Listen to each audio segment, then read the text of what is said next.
नमस्कार दुनिया हालचाल को स्वागत करुछि मु संजय। आसंतु नजर पकाइबा आजिर मुख्य खबर उपरे। मयूरभंज जिला बांगरी पशी द्वारशुणी घाट में भारसाम्य हराई ओलटिला यात्रापाटी ट्रक। एथिरे 5 जनकर मृत्यु घटिया बेले घटनास्थल में पुलिस और अग्निशम बाहिनी उद्धार कार्य जारी। उक्त यात्रापाटी धौली यात्रापाटी ट्रक बोली सूचना मिलता बेले ट्रक रायरंगपुर जलेश्वर अभिमुखे जाउतला। बरगढ़ जिला भटली थाना अधीन नलीचुआ गाँव में संपर्कीय पुतुरार टांगिया चोट काका मृत्यु। पुलिस अभियुक्त पुतुरार पिंटू को गिरफ्त कर अधिक पचराउचरा करने सह एक हत्या मामला रुजु कर तदंत जारी रखिछि।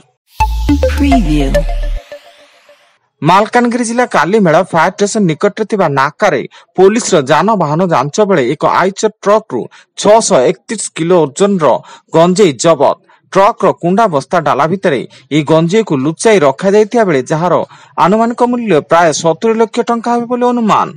एवं एही घटना रे कालीमेला पुलिस 2 जन को अटक रखी पचराउचरा जारी रखिछि।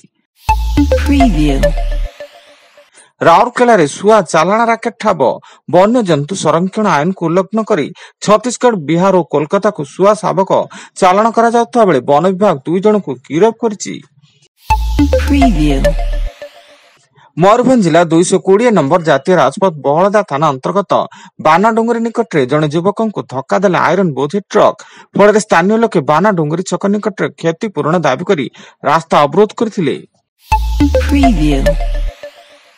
खोर्धा जिला आदर्श थाना चंडीचुआ छक निकट में मर्मन्त सड़क दुर्घटना। ट्रक धक्का जड़े बाइक आरोही मृत्यु घटिया बेले से बैदेश्वर थाना अंचल बोली सूचना एवं घटनास्थल में स्थानीय पुलिस तदंत जारी।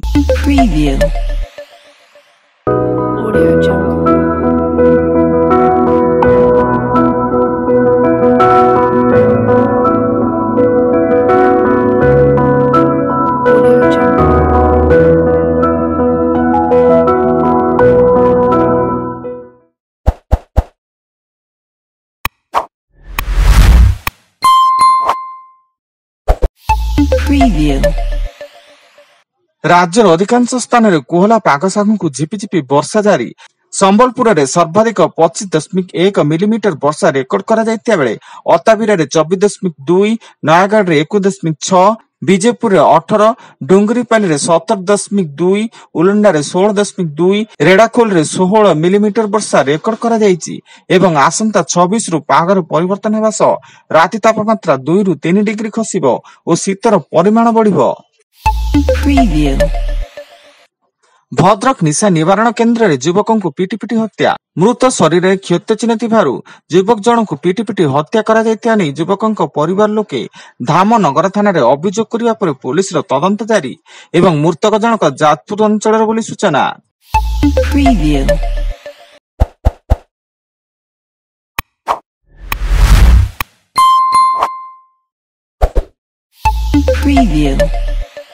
बौद्ध जिला फुरुडा ठारे बौद्ध पुलिस चढ़ऊ बेले एक बाइक रु 21 केजी ओजन गंजेई सह बाइक जबत।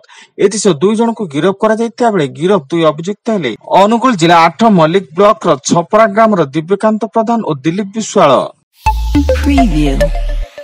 एवं अयोध्या राम मंदिर उद्घाटन पर मंदिर में श्रद्धालु भिड़ जमुवा बेले भिड़ को दृष्टि रखी दर्शन समय को वृद्धि करा जाइछि एवं श्रद्धालु वर्तमान राति 10टा पर्यंत दर्शन पाई परिबे। सेपटे रामपथ में जानवाहन चलाचल बंद रहबा सह कड़ा सुरक्षा व्यवस्था।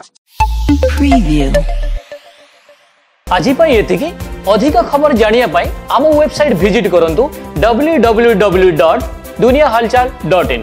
धन्यवाद।